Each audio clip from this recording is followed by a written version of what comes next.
Sometimes I get a dedicated office. I mean, I want to show you now how my studio office, my home office at home, it's a lot of home, looks like. And when I'm traveling, it's very different. I need a lot more portable. So as you can see, in today's villa, we don't have a dedicated office. This is the kitchen, and I want to show you quickly how I set up and what kit I use.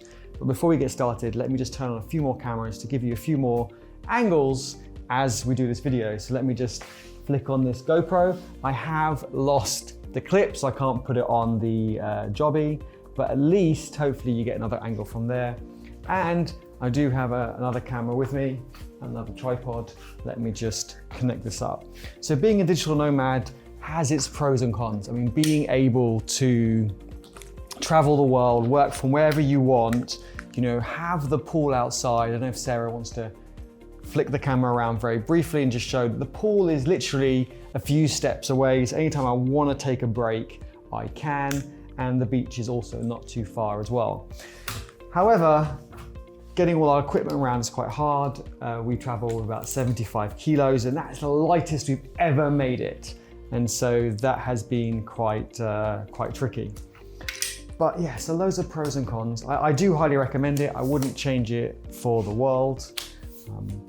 But you do need a good internet connection, and that's probably enough. And a good laptop, the M1 laptop, Apple laptop, has definitely served me well. You probably saw from socials, I took it in the pool with me. It didn't get wet, don't worry, it did survive. I was a little bit nervous myself, but I tried to look super cool in the photo. Did get a lot of interesting comments though. And yes, as you know, I do videos and live streams, as well as lots of open source coding. Let's set this up so I can give you hopefully another angle. I think here should be good.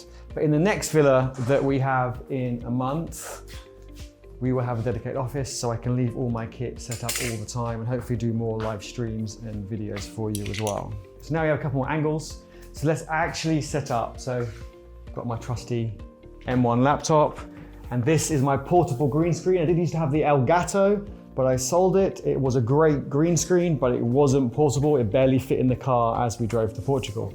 My green screen, blue screen on the back, and this collapses down into our suitcase. Kind of, just about. That's my green screen and my laptop. But lighting is really important, as well as sound. So I do have some lights with us. Didn't bring as many as I wanted, but I brought enough. So I do have the Elgato ring light, and I usually stick this kind of up here, just near to the camera. And let me bring the camera over. And this looks quite massive. It's a very similar camera to the other one you just saw me set up. However, this has a teleprompter on it, so I can put my phone or tablet on here, and it gives me some prompts. So I can kind of keep looking at the camera while doing live streams or videos, rather than looking down at my laptop all the time, although I do. So that's what I have here. And I have audio as well. So let me explain what kit I'm using. So I'm using the Sony a7 III. This is for video and live streams. It is overkill. You do not need to have this. You could get the A6000 series, A6100, 300, 400, 500, loads of in the series. It's a crop sensor, where this is a full frame sensor. With good lighting, it probably don't know so much of a difference, and a good lens. I'm using the Tamron 2875mm f2.8, and it allows me to zoom in a little bit more or less as needed, depending on the temporary office that I'm using. Am I using a co-working space, or am I using a dedicated space or a temporary space? So that gives me a bit of zoom. I'm using these Rode wireless Go's. They are freaking epic. They're not that expensive, about $100 or so, and they're super light, super portable, and it allows me to move around freely, a bit like the kind of one I'm wearing. Sarah's recording on the DJI Pocket 2. So I would clip that on, and then I will have, for live streaming and also for uploading, a nice long cable going straight into the Wi-Fi router, whatever it is, so I can get the minimum amount of latency with it, and I'll plug that into my laptop. I put my camera on dedicated power so it doesn't turn off when the battery dies, doesn't overheat, those sorts of things. That's kind of the camera setup. I will go from here to my laptop with the Elgato Cam Link. So we've got camera, sometimes teleprompter. I always leave it on there but it's not always used. Elgato ring light that I mentioned, and I also have the Elgato key light. They have two. They have a small and large. This is a small, don't need the large one so much. I usually actually bring that to the side over here to light the green screen. So I've got the ring light on me, spin this around slightly, the ring light on me, this on the green screen. And I do have another portable light. Let me just go into my secret cupboard. Sarah allows me a small cupboard, usually high up once you can't reach. Have a good old trusty drone with the GitHub logo on it, GitHub sticker, but we'll talk about that another time.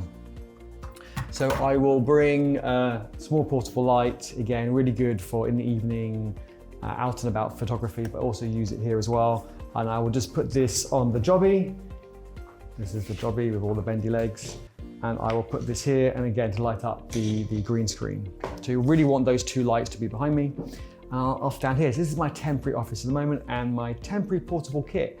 I don't think I use anything else. I do have more kit, as you saw. I have extra lenses, I have sunglasses for my cameras, a few other bits and pieces. Yeah, you can see another massive zoom lens, but this is more for when I kind of go out and about taking, you know, the Instagram photos.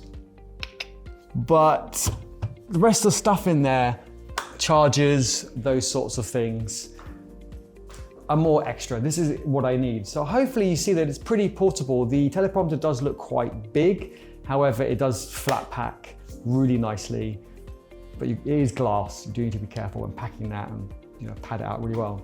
I don't use the GoPro for live streaming or video. That's mainly for behind the scenes videos and photos, and it's waterproof so I can have some fun with that on the water parks. The other camera that you saw that's over here that I'm also filming with to give a different angle for this video is, didn't even check the angle that it was recording, probably recording the floor.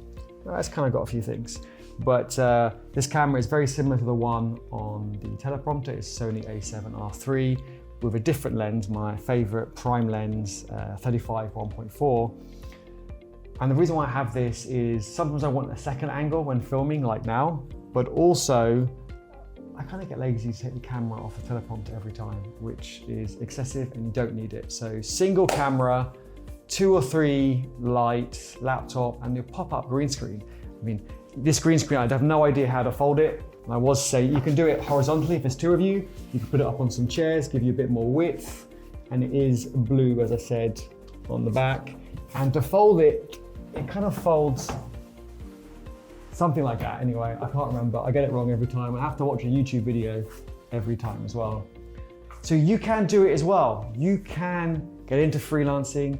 You can become a digital nomad. There is no criteria. The criteria is the same as open source. You need to add value to a project, to a company, to a community, and you get paid for that. So you're probably doing that already, but continue doing it. It will help you build up your personal brand, and then you'll get noticed, and then people will want to pay you for what you love doing, and there's no reason why you couldn't do it from anywhere.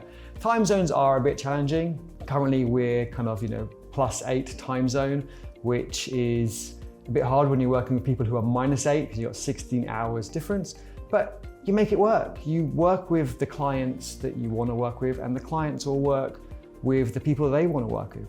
We had one client recently, when they got in contact, we said, well, we're a huge time zone apart, so if you want to call, we can do it. We can get up early, we can work to your schedule. And they were really nice about it. They actually said, don't worry, we've seen your work that you put out already, paid and free, and we love it. And we'll just continue chatting via email. And it all worked out really well. So it is possible to do it. Make sure you under-promise and over-deliver so that people trust you. And if they see your work, they can trust you. I mean, would you use a builder when you really haven't seen their work? Whereas if you've seen a before and after picture, or you've gone to speak to the people who now own the house and the house was built by the builder or the extension was done, then you're more likely to trust them. So start putting your work out there, learn in public. I hope you enjoyed this video. Let me know what you'd like to see in the comments below, and while you're down there, don't forget to give this video a thumbs up and hit subscribe, hit the bell button so you get notified every time I post a video and go live. And I look forward to chatting with you and geeking out with you in our Discord community. You guessed it, link in the description below.